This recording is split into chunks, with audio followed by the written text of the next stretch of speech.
আসসালামু আলাইকুম এভরিওয়ান, সবাই কেমন আছেন? আশা করছি সবাই খুব ভালো আছেন। আজকে নিয়ে হাজির হলাম একটু ভিন্ন রকম পাতাকপি ভাজি। সবসময় একই রকম পাতাকপি ভাজি খেতে মন চায় না। এই রেসিপিটি ফলো করলে একটু ভিন্ন রকম পাতাকপি স্বাদ পেয়ে যাবেন।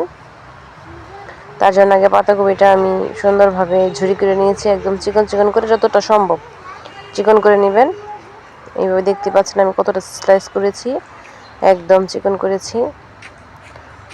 যে যতটুকু পারেন করে নেবেন। আর এখন একটা প্যান এটা দিয়ে আমি একটু ভাপিয়ে নেব। তার জন্য আগে একটা কড়াই দিয়ে নিলাম। কড়াইয়ে এখন আমি পাতাকপিটা দিয়ে নিচ্ছি ভাপিয়ে নেওয়ার জন্য। সামান্য একটু লবণ দিয়ে আমি ভাপিয়ে নিব, ডেকে রেখে দিব। আর পাতাকপি থেকে পানি চলে আসবে। আর লবণটা দিলে কি হয়, তাড়াতাড়ি মজে যাবে কপিটা।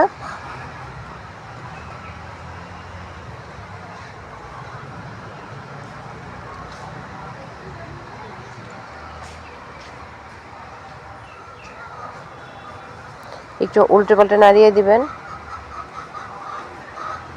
তাহলে সহজে কমে যাবে।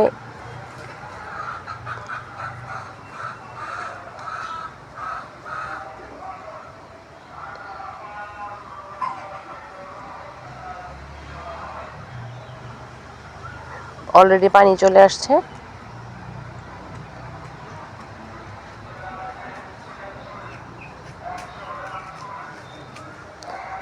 মোটামুটি 5 মিনিট ভাপিয়ে নিলেই সিদ্ধ হয়ে যাবে।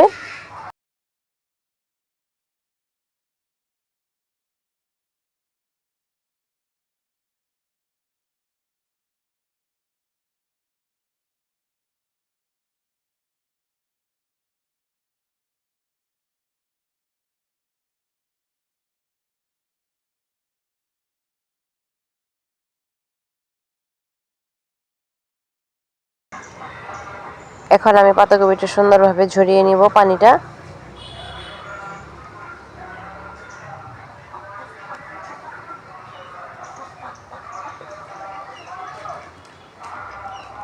এইভাবে একটু ঝরিয়ে নেবেন।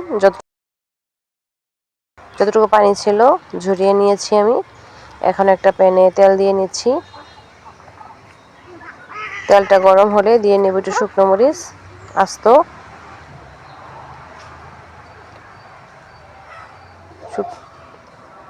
শুকনো মরিচটা ভাজা হলে আমি পেঁয়াজ অ্যাড করব।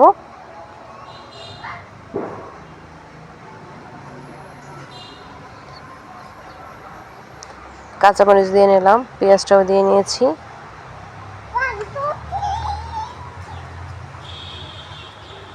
আর দিয়ে নিব রসুন। রসুনটা মাস্ট। রসুনটা দিলে কি হবে, পাতাকপির যে একটা এক্সট্রা গন্ধ থাকে সেটা চলে যাবে।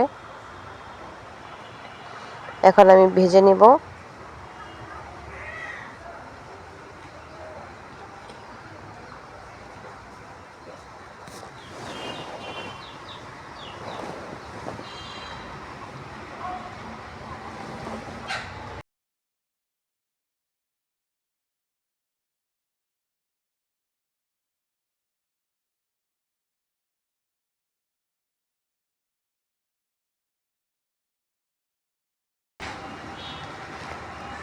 পেঁয়াজটা ভাজা হলে এখানে আমি একটু পাঁচফোড়ন দিয়ে নেব।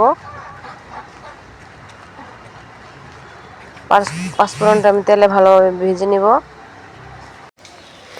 পাঁচফোড়নটা ভাজা হলে এখানে আমি একটু হলুদের গুঁড়ো দিয়ে নেব।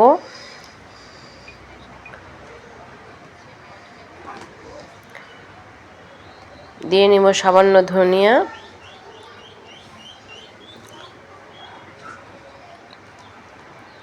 একটু জিরা গুঁড়ো দিয়ে নেব। এটা দিয়ে আমি নাড়াচাড়া দিয়ে নেব। তারপর এখন আমি একটা ডিম ভেঙে দিব।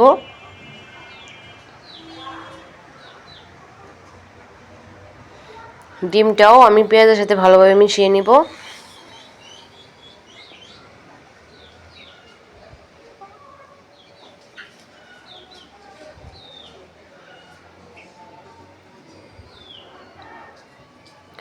এখন আমি একটু টমেটো কেটে দিচ্ছি।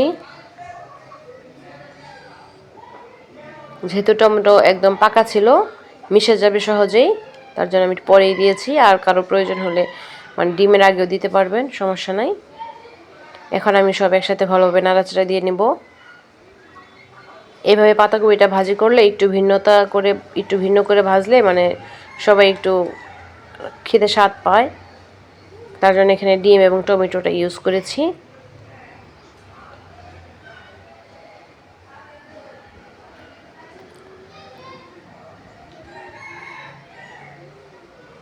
আর সব উপকরণ একসাথে ভালোভাবে মানে ভাজা হলে তারপর আমি এখানে পাতাকপিটা দিয়ে নিব। মানে ডিমটার কাঁচা অবস্থাটা চলে গেলে মোটামুটি ডিমটা ভাজা হয়ে গিয়েছে।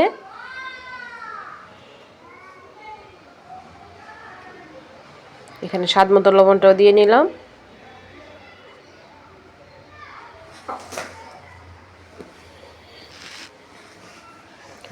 এখন আগে থেকে ঝরিয়ে রাখা সেই সিদ্ধ করা পাতাকপিটা দিয়ে নেব।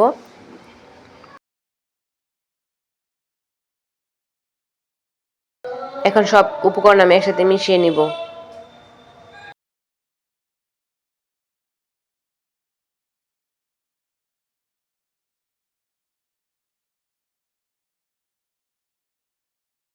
এইভাবে পাতাকপিটা করে দেখবেন, খুবই স্বাদ হয়।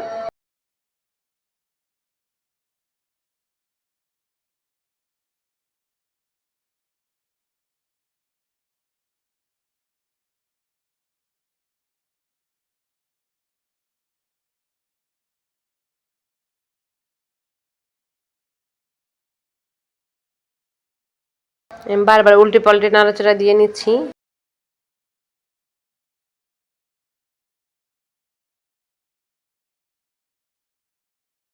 এটা আমি আরো 10 মিনিট ভাজবো, যেন সব কিছু একসাথে ভালোভাবে সুন্দরভাবে মজে যায়।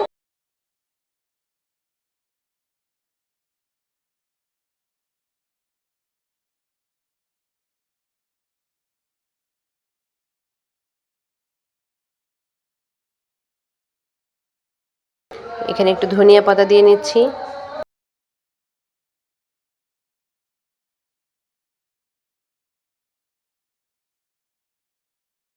ধনিয়া পাতাটা দিলে ফ্লেভারটাও ভালো হয়।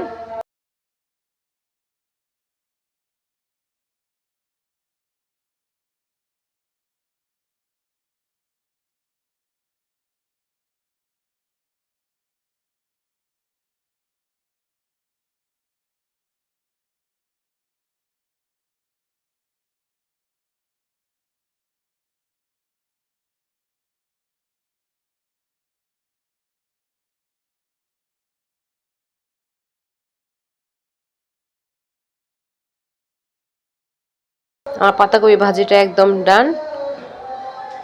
এটা পরোটা, ভাজি, রুটি সব কিছুতেই একদম জমবে ভালো। গরম ভাতের সাথেও খেতে পারবেন। রেসিপিটি ফলো করলে অনেকটাই স্বাদ পাবেন। সবসময় একঘেয়েমি পাতাকপি ভাজি মনে হবে না।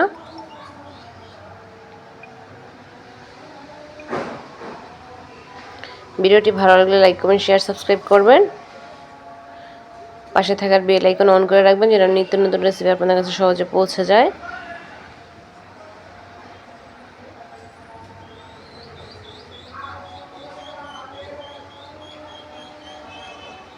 আর সবার সুস্বাস্থ্য কামনা করে এখানে বিদায় নিয়ে নিচ্ছি। সবাই ভালো থাকবেন। আসসালামু আলাইকুম ওয়া রাহমাতুল্লাহি ওয়া বারাকাতুহু। আল্লাহ হাফেজ। Take care everybody.